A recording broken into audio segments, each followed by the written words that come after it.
Hi, I'm Ivania. They threw parties without me, erased my name from family records, and told people I'd moved on. But what they really did was steal everything I had helped them build, behind my back. Until one forgotten clause, one paper trail, flipped the silence into power. Ever been betrayed by the people you loved the most, and had to choose between justice or peace? Before we dive in, what time are you watching this and where from? Let us know in the comments. I read every one. It was a Sunday in early spring when I found out my family had thrown a party, without me. I was coming back from a client site south of Dallas when I drove past my parents' house on Timberleaf Drive. Balloons fluttered in the breeze, cars lined both sides of the curb, and a professionally printed banner read, "Celebrating our pillar, Callista's 10 years leading Bundy freight." Callista, not our parents, not the family, just her. I parked 2 houses down and sat still behind the wheel. I didn't know what stung more, the fact that I hadn't been invited or the fact that I wasn't surprised. Growing up, I used to believe things would balance out, that hard work would be noticed, that if I just kept showing up, helping, making the right choices, I'd matter. But lately, being invisible wasn't just a phase. It felt intentional. I drove away before someone spotted me. At home, I pulled out a plastic bin of old keepsakes I'd been meaning to organize. It was mostly yellowed report cards, faded ticket stubs, a friendship bracelet from 3rd grade. But near the bottom, I found the silver hairpin. It was engraved with a single letter, E. My mother gave it to me for my 16th birthday. She'd said, "As long as you wear it, I'll always see you as strong." At the time, it made me feel like I mattered, that she saw me. Now, I wasn't so sure. I put it back in its velvet pouch and slid it under some winter sweaters, not ready to decide what to do with that yet. That night, while reheating leftover chili, my phone buzzed. Unknown number. I almost let it go to voicemail, but something in me said to answer. "Ivania?" a male voice said. "This is Gerald Halbrook. I was your parents' estate attorney." Was? "I'm sorry to call out of the blue, but I've been meaning to follow up on the trust transition paperwork. You never returned your copy." I frowned. "What paperwork?" There was a pause. "It was sent 3 months ago, certified mail, to your apartment address in Garland."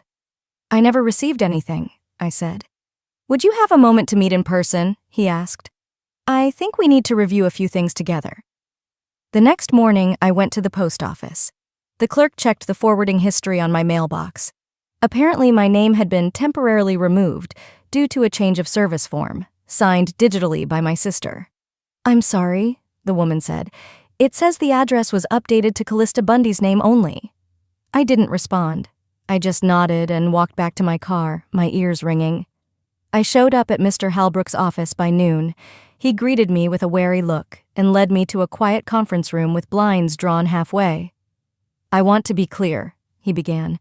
"What I'm showing you today is based on your parents' most recent instructions, but it may surprise you."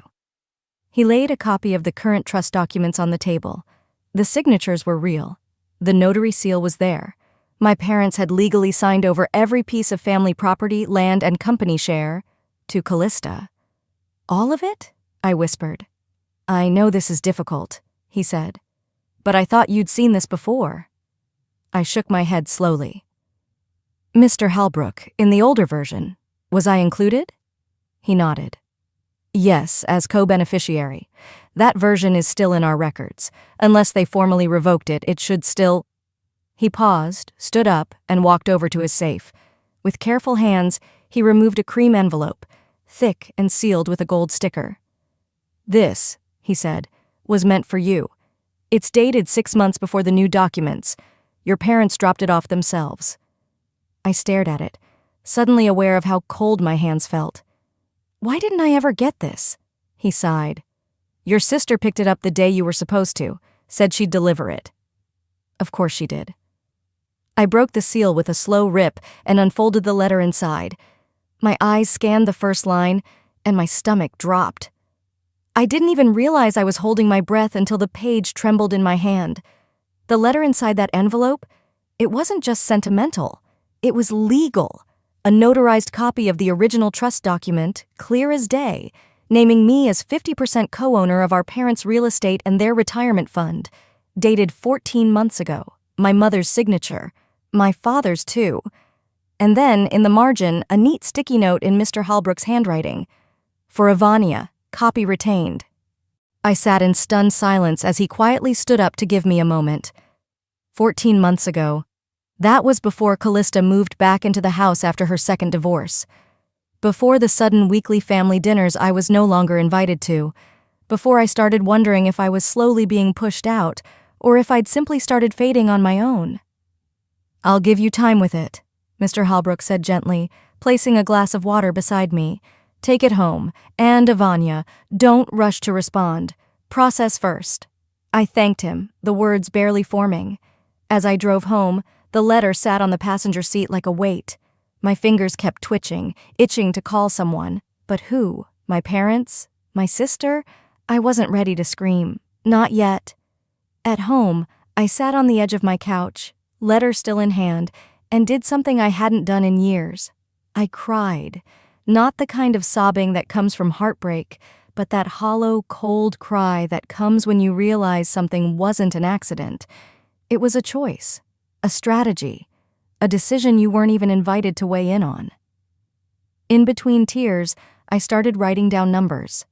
I'd been the one helping them pay off the second mortgage after the market crash, $78,300 in all, across 6 years. That included the emergency plumbing, the new roof, and the surprise property tax bill in 2020. Every time I'd helped, my mother called it a family favor. Apparently, those favors didn't come with a seat at the table.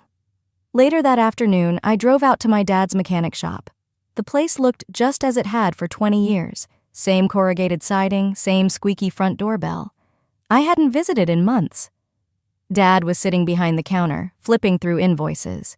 He looked up and gave me a polite, neutral smile. No warmth, just recognition. Didn't expect you today, he said. I shrugged. Thought I'd say hi. The air was thick with motor oil and distance. My eyes drifted to the back wall, the founder's plaque we had installed 10 years ago. I'd designed it myself. It used to list my name beside Callista's, under our parents, but now the gold strip under Founders had only 3 names. Mine was gone. I walked closer, pretending to admire the shine. Was the plaque updated? He didn't look up. Callista's been helping more lately. She's earned it. I bit the inside of my cheek. Hard. So erasing someone's name now counts as a promotion? He shrugged. You moved out. You're doing your own thing. Right, my own thing. Paying their mortgage, managing logistics across 5 states, living without recognition. I walked out before I said something I couldn't take back. That evening, back home, I sat at my kitchen table and pulled up the Dallas County Clerk's online portal. I typed in my parents' address and clicked through the deed history. There it was. 3 months ago, the house had been legally transferred to Callista Bundy. No mention of joint owner, no trust, just a clean, quiet change. And then I found the second document, the transfer of our father's share in the family warehouse lot, also to Callista. No announcement, no discussion. So that's why the lawyer reached out. Legally, he had to notify anyone listed in a previous trust before the change could be finalized. They hadn't forgotten me. They'd tried to hide it. I walked outside, the estate document still in my hand, the edges crumpling under my grip. The sky was turning pink as the sun dipped behind the neighbor's chimney. I sat down on the curb, right near the mailbox, and looked at my name in the letter again. Clear, formal, valid. They erased me on paper, I muttered aloud, because they thought I wouldn't fight. My phone buzzed in my lap, a message from Callista. Don't make this messy. You were never meant to have it anyway. That line wasn't just cruel, it confirmed everything, and it lit a fire in me. I stared at that message from Callista until the screen dimmed. Not from shock, I'd already been through that, but from something colder, heavier. Resignation mixed with resolve. I didn't sleep much that night. I laid in bed with the lamp on, rereading the trust papers, the text, and my notes, and I made a decision. Sunday morning rolled in with the same bright Texas sun that had warmed my childhood. Except now, it felt surgical. I didn't do my hair. I didn't wear perfume. I didn't even bother with the deviled eggs my mom always expected me to bring. Instead, I picked up a store-bought pie and a bottle of cheap red wine. No handwritten note, no love baked in, just enough to fulfill the unspoken requirement of bring something. Their driveway was already packed by the time I pulled up. A few of the church friends I recognized were milling about in pastel cardigans and floral blouses, chatting with Callista near the door. She looked like she'd stepped out of a Southern lifestyle magazine, hair curled, dress fitted, laughter just loud enough to command attention. I waited until the conversation shifted before approaching. Callista turned, smiled tightly. "Oh, you made it." I nodded, handing her the pie. "Store was out of your favorite, so I improvised." She took it with a manicured hand, eyes flicking to my outfit, plain slacks and a navy blouse. Nothing to critique, nothing to praise, neutral. Inside, the house smelled like garlic rolls and rose air freshener, familiar but sterile. My mother was in the kitchen, directing a teenager I didn't know around the serving trays, probably a church volunteer. She saw me and clasped her hands together. "It's so nice to have both my girls here," she cooed, eyes lingering on Callista, "especially the one who's been here through thick and thin." I swallowed. Not anger, not hurt, just data. A line filed away in the growing case folder in my mind. Lunch was buffet style. I served myself last, took the smallest portion, and made my way toward the corner armchair, but Callista gestured to the dining room. "We saved you a seat at the big table," she said, voice sugar-coated. "Just for today." Mom chimed in behind her. "You've always preferred the couch, though." I sat at the adult table, not out of pride, but strategy. Small talk buzzed around us, retirement plans, choir rehearsals, Callista's charity work. And then, with a clink of her glass, she stood. "I just wanted to thank everyone for supporting my new initiative," she said, beaming, "the Callista Grace Foundation for Women in Recovery." Applause, camera flashes, my mother dabbing her eyes. "The startup funds came from the estate," Callista added casually. "My parents believe in what I'm doing, and I'm honored to carry the family legacy forward." I stared at my wine glass. Red droplets clung to the rim like evidence. That money, part of it was mine, or was supposed to be. After lunch, I began gathering dishes like I always had. My hands moved on autopilot, collecting forks, stacking plates. But just as I reached for the last glass, my father appeared beside me. "Don't worry about it. Callista's got it now." Like I was an intern whose contract had ended. "Of course she does," I said softly. As I turned, Callista leaned in, breath warm against my ear. "You're lucky I let you come today." That was it. I needed to breathe. I needed space. I excused myself and headed down the hallway to the guest bathroom, the one I'd painted for them 6 years ago during Mom's recovery. Still smelled like lavender sachets and pine sol. I locked the door and stared at myself in the mirror. The woman staring back looked tired, not from age, but from effort unnoticed. Flashes came, images, not memories. The time I sold my vintage camera collection to cover Callista's DUI attorney. The Christmas I skipped Maui because Dad needed new tires. The way Mom had cried when I gave her a used Toyota after her surgery, and how she told everyone at church it was Callista's idea. I opened the cabinet to grab tissue and noticed a thick envelope tucked between old coupons and expired Tylenol. My gut clenched. I pulled it out. It was an invitation. Cream cardstock with gold edges, Founder's Dinner. Honoring Callista Grace Bundy as sole legacy bearer of the Bundy family vision. The date? Next month. I sat on the toilet lid, reading it again. They were throwing a banquet on family funds to celebrate rewriting history, to toast her for stealing what I built. And they weren't even subtle anymore. I flushed the toilet without using it, washed my hands slowly, and opened the door. Callista stood in the hall, chatting with someone about guest lists and chicken or beef. I walked right past her. No pause, no confrontation, just a whisper. "I hope you enjoy the last meal where no one questions your lies." I didn't wait for a reaction. I didn't need it. Because I wasn't going to scream. I wasn't going to cry. But I was going to change everything, one document at a time. The next morning came with no alarm. I was already awake. I had barely slept, but I didn't feel tired, just focused. It was a strange kind of clarity, the kind you only get when there's nothing left to lose. I called in a personal day from work, telling my supervisor I needed to handle some family paperwork. I didn't elaborate, I didn't need to. After a quick coffee and a moment to check that the documents were still in my tote bag, I headed downtown. The drive to the county courthouse was quiet. No radio. Just the hum of the road and my own pulse in my ears. The line at the records office was mercifully short. I filled out the form for public property records, feeling the sweat bead under my shirt as I wrote my name. I handed it over with a polite smile, then sat down to wait. 10 minutes later, a clerk called me up and slid a folder across the counter. Inside were the recent deeds and legal filings tied to our family properties, including the lake house up in Cedar Ridge. That house had always been a dream. My father's father built it by hand, and every summer growing up, it was where we escaped Texas heat and family tension. I used to believe if we were ever going to heal, it would happen by that lake. But the paper in my hand said otherwise. There it was. A quitclaim deed dated just 3 months back, transferring the title solely to Callista, signed, notarized, and stamped. At first glance, it seemed legitimate. But then I saw it, the signature line. Ronald C. Bundy. The loops were off. The slant was wrong.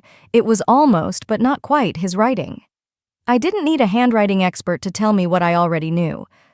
I'd seen that signature before, years ago, on a field trip release form when Dad had been in Houston on a work job.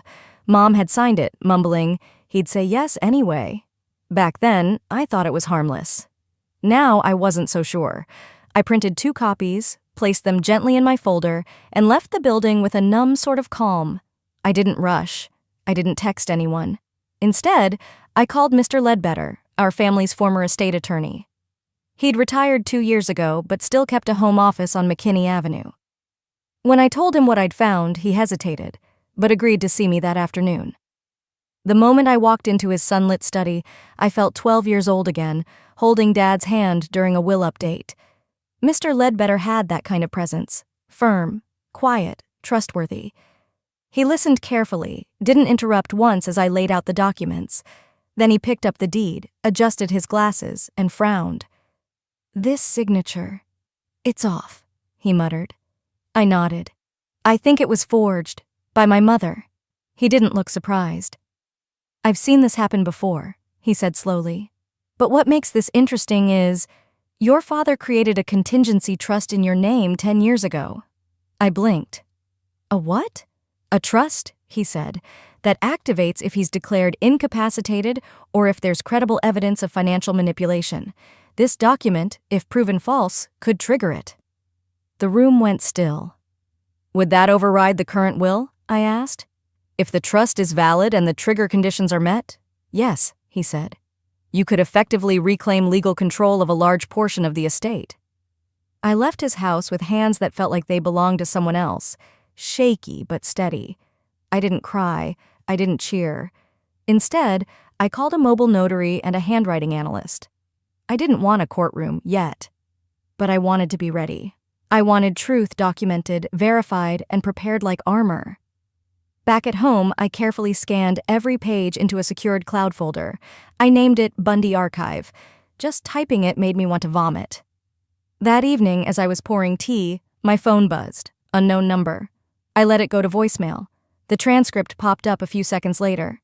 "Whatever you're digging into, stop. You're not thinking clearly. You don't want to destroy this family." I pressed play. It was my mother's voice, soft, measured, soothing, like a lullaby laced with poison. She was right about one thing. I didn't want to destroy the family. I just wanted them to stop destroying me. By Friday afternoon, I had all the pieces I needed, just not the will to look at them again. The handwriting analyst sent me the report digitally and confirmed it in plain, emotionless terms. The signature on the quitclaim deed exhibits significant deviations and is highly unlikely to have been written by the same individual who signed prior documents under Ronald C. Bundy. It was everything I feared and everything I needed.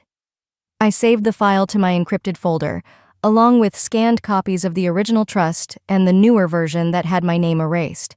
I named the folder Inheritance Integrity. It was the kind of name that sounded like a corporate security protocol, maybe because I knew what I was up against wasn't just a family issue. It was coordinated, calculated. That night, I tried to cook, but ended up letting the pan smoke. My appetite was gone, replaced by a restlessness that even sleep couldn't quiet. Saturday passed in a blur. Grocery store, laundry, vacuuming the same spot on the rug 3 times. I didn't want to think, but my body knew I was preparing for something. Then Sunday morning, it came. A text from Callista. Mom wants brunch at Stone Cafe, neutral ground. We should all just talk. Don't wear drama. I stared at it for a long moment, then typed back, I'll be there. I didn't go to make peace. I went to measure the distance between who they thought I was and who I had become. Stone Cafe in Plano had glass walls and industrial lighting, overpriced croissants and underseasoned eggs. It wasn't my kind of place, but it was perfect for people who liked to be seen. When I walked in, they were already seated. Mom wore one of her coral blazers, like she had something important to say. Callista stood when she saw me, arms open like we were long-lost friends. Evie, she said, and kissed the air near my cheek. Glad you came. I gave a half smile and sat down. The server brought mimosas. I declined. Conversation started with light chatter, weather, church announcements, a neighbor's new fence. But Callista led every topic. She gestured with confidence, quoted scripture to justify some point about forgiveness, and even dropped a few humble brags about a recent charity gala. Then Mom leaned forward, touched my wrist lightly, and said, You'll understand someday, Evie. We didn't want you burdened with property stuff. You've always been more sensitive. That word again. Sensitive. It wasn't just a word, it was a dismissal, a way to sideline me and still sound maternal. I felt the heat rising behind my ears. I wasn't going to lose control. Not here. Not for them. I dabbed my lips with my napkin and placed it gently on the table. I may be sensitive, I said softly, but I'm not blind.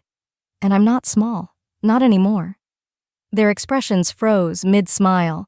I stood up, pulled out my wallet, and laid a 20 on the table for my untouched omelet. Callista blinked. Evie, come on, don't be dramatic. I didn't look at her. Drama requires performance. I'm just done pretending this isn't real. I turned to leave, taking slow, measured steps. The kind of exit you make when silence speaks louder than slamming doors. But she couldn't help herself. You're overreacting, Callista called after me. No one's trying to take anything from you. I paused at the hostess stand, glanced back over my shoulder. Funny, I said. That's exactly what the paperwork says. Outside, the air felt sharp and honest. I didn't cry. I didn't shake. I just walked. Because I wasn't closing a chapter. I was preparing to write one. On my terms. The glass door to the clerk's office thudded shut behind me, blocking out the sounds of traffic and the hum of downtown Plano. I stood in the sterile hallway for a moment, clutching the manila envelope I hadn't meant to bring with me. Inside it were my questions, and maybe, finally, some answers. I approached the records window, gave my name, and requested copies of property transfers filed under my family's names in the past 5 years. I was prepared for stalling, but the clerk barely looked up. Go to workstation 3. They're digitized, she said, sliding a plastic visitor badge my way. I walked to the monitor, logged in, and began typing. The deed popped up fast, cleaner than I expected. A lakeside property transferred from Ronald C. Bundy to Callista L. Bundy, filed with a smiley-faced e-notary seal at the bottom. But one detail clawed at my attention: the date. The deed had been notarized the same weekend Dad was in the hospital for a mild stroke. I remembered because I had driven him there myself and sat through the CT scan waiting room with a stale coffee and a blanket he called too pink. There was no way he'd signed anything that week. Then I noticed something else. The name of the notary service, Texas Sign Notary, Remote Division. I copied the registry number and cross-checked it online. The notary was registered to a woman named Monica Varal, Callista's college roommate. I didn't even feel angry. Not in the explosive way people expect.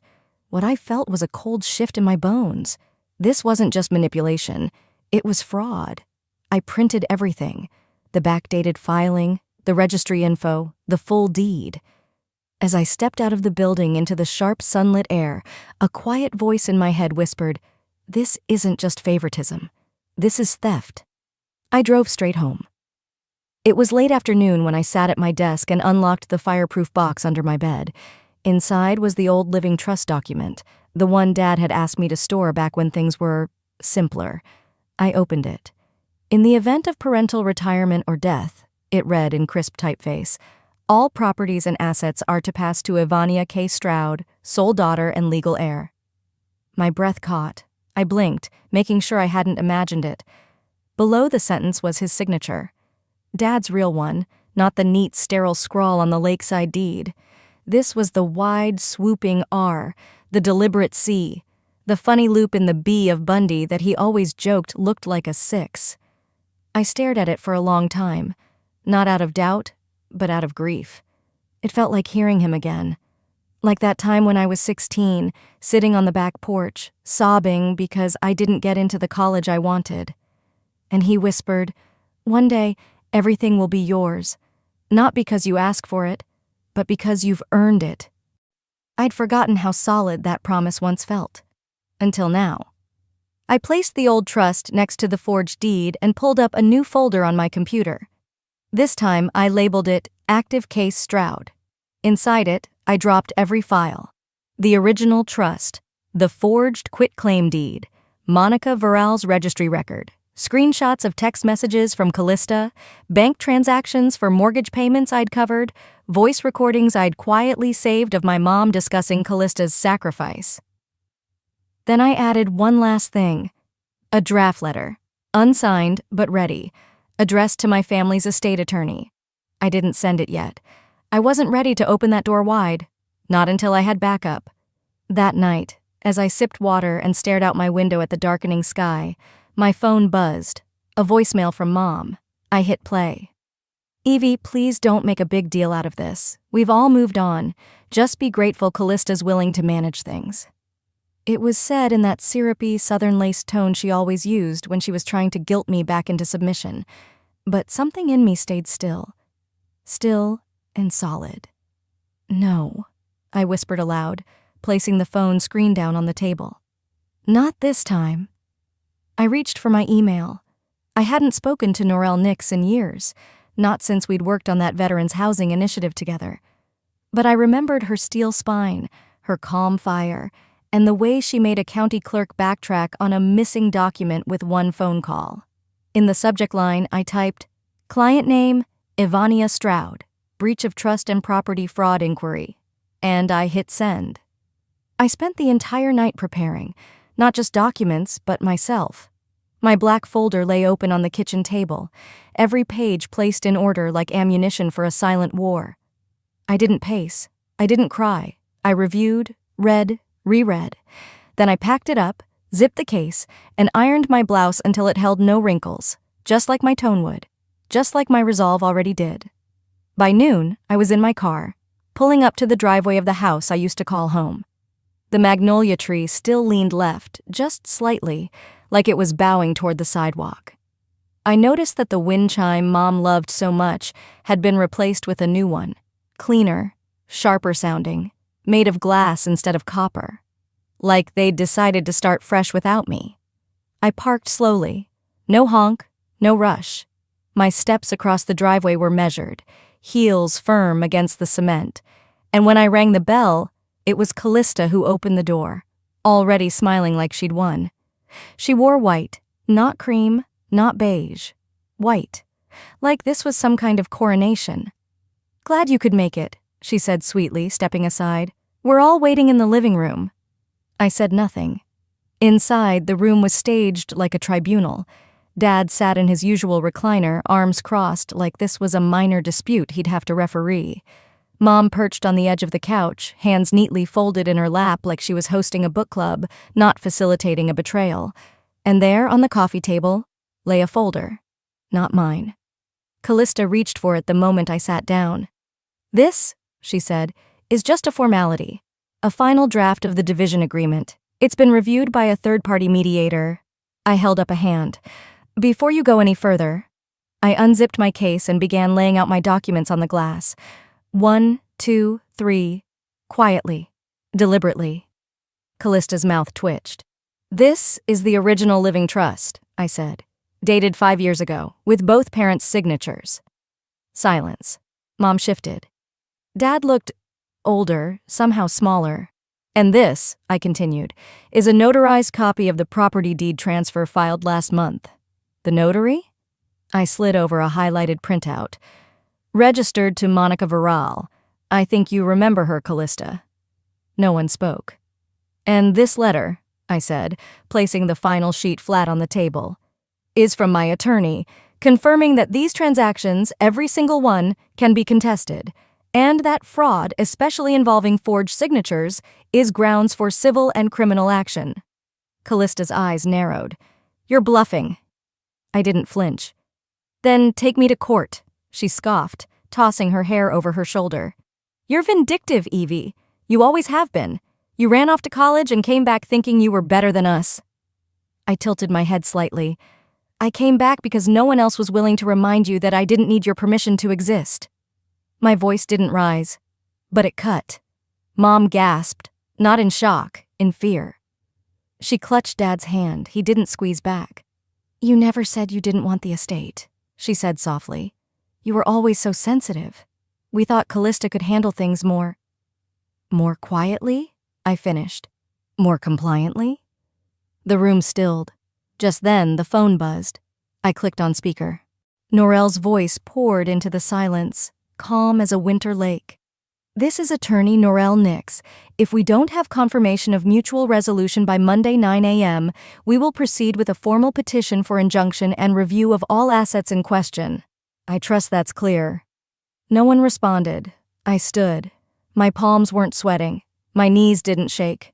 I had rehearsed every step of this moment, but I didn't need to fake it anymore. As I turned to leave, my eyes caught something on the shelf behind me. A photo frame. That old family trip to San Antonio. The photo inside showed only 3 people: Mom, Dad, and Callista. But I remembered that day. I was there. I took the picture. I had set up the timer, propped the camera on a cooler, and run into place. I reached for the frame and popped it open. Behind the doctored image, the real photo remained, folded and hidden. There I was, right there, between them, grinning, arm wrapped around Dad's shoulder, sun in my eyes. They hadn't erased me completely, just tried. I refolded the picture, gently, and put it in my bag. What they tried to bury, the truth had quietly protected. And as I walked out, the only sound behind me was the tap of my heels on the hardwood floor. No voices, no protests, no more lies. The morning air outside the courthouse was unnaturally still, like the world itself was holding its breath. I stood on the stone steps for a beat, watching the glass doors reflect the storm I carried inside. I adjusted the folder under my arm, took one steadying breath, and walked in. The courtroom wasn't grand. No polished mahogany or golden seals like in the movies. It was beige, bland, almost clinical, but for me, it might as well have been a battlefield. My parents were already seated, dressed in muted tones that tried to say, "We're just confused elders," while Callista sat poised in a tailored gray blazer, like she was running a board meeting. Her smirk didn't reach her eyes today, not after what had happened in that living room.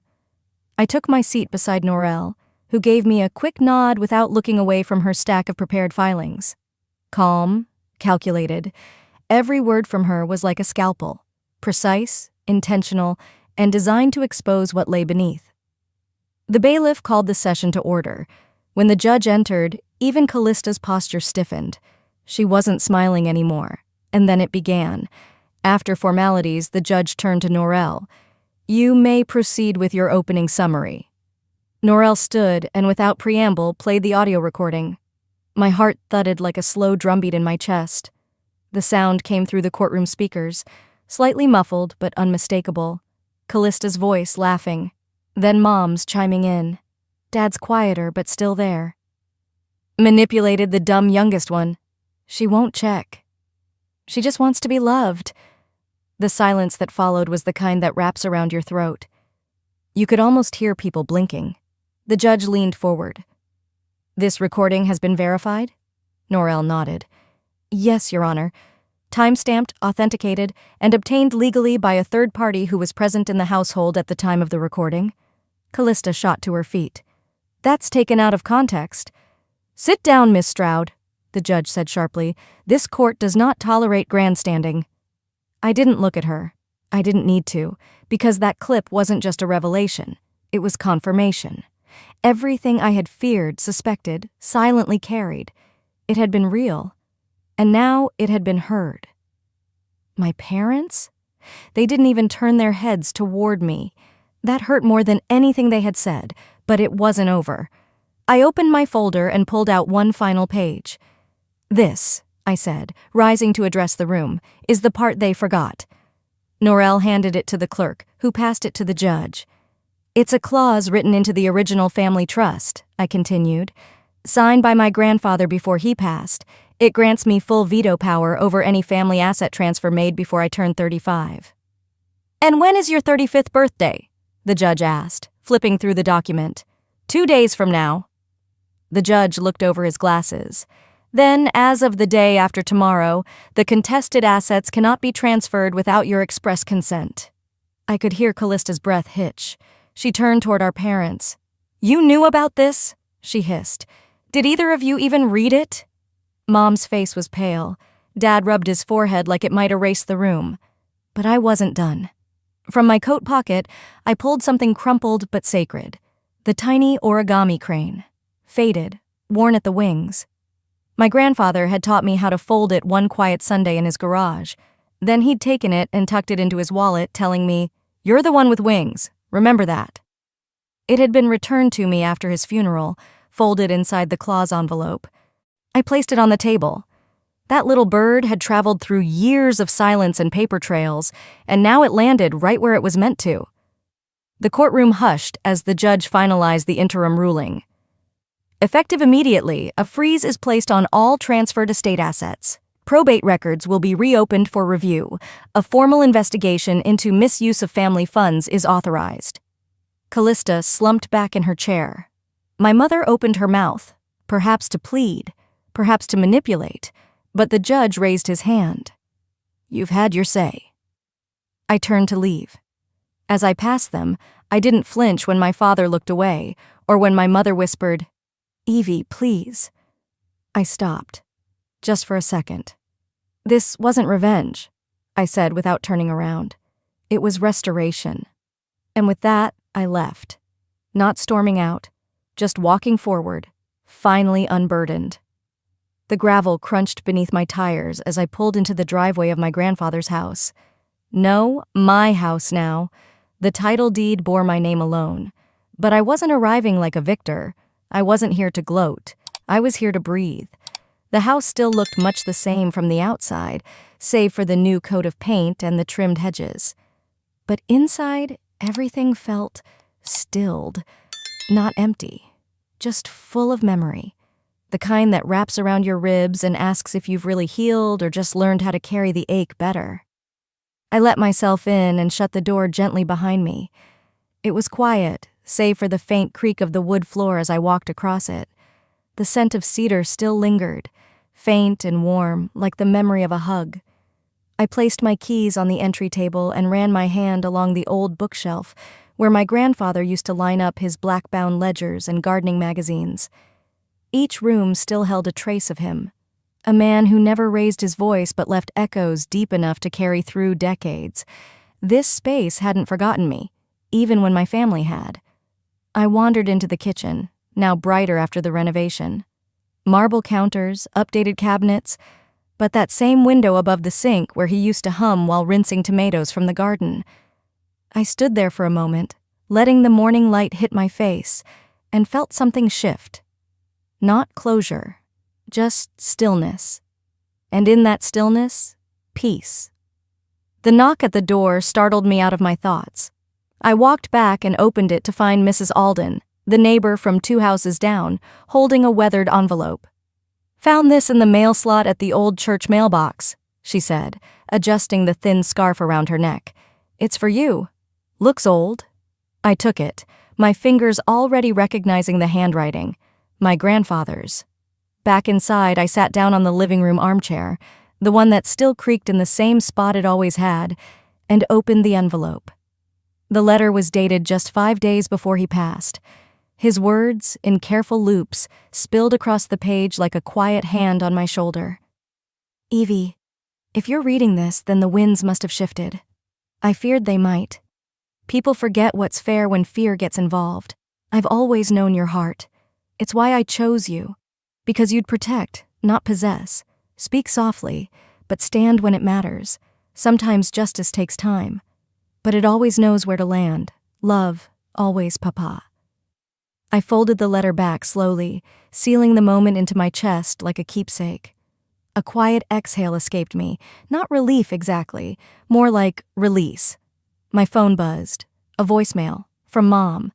I didn't press play right away, just watched the screen pulse. Then curiosity got the better of me. I listened. Her voice, strained, a little softer than I remembered. Evie, we didn't know how much you meant until you walked away. Maybe we didn't want to. I don't expect you to forgive us, I just hope you're okay. There were no tears in my eyes, just a long, hollow breath. I wasn't angry, not anymore. But I wasn't ready to open that door again either. Some things don't need slamming to be closed. Later that afternoon, I walked upstairs to what used to be his study. I'd turned it into a reading room with white curtains and a shelf of books he would have loved. On the mantel, I placed something small and delicate. My folded crane. It wasn't just paper. It was the part of me they tried to erase. The child who folded hope into corners, who stayed quiet because she thought love had to be earned. She lived here now. Proud, whole. I didn't burn bridges, but I wasn't rebuilding them either. Down the street, a group of kids raced past the gate, laughing. One girl, maybe 10, chased a paper bird twirling in the breeze. I smiled, because I wasn't chasing approval anymore, not from people who had looked right through me for years. They gave away the estate thinking I was dispensable, but I had always been the foundation, the quiet one, the steady one, the one who knew what was worth keeping and what needed to be let go. I stepped outside, locked the door behind me, and paused. No goodbyes, no announcements, just the morning sun on my face and a life of my own waiting to begin. Sometimes you don't need to slam the door. Sometimes not returning is loud enough. Sometimes standing up for yourself doesn't mean shouting. It means walking away with your dignity intact. This story wasn't about revenge. It was about reclaiming worth after years of being overlooked. Because family doesn't just mean shared blood, it means mutual respect. Have you ever had to choose yourself even when it hurt? If stories like this move you, hit that subscribe button for more real-life family drama that speaks to the heart. And don't forget to share your thoughts below. I read every comment.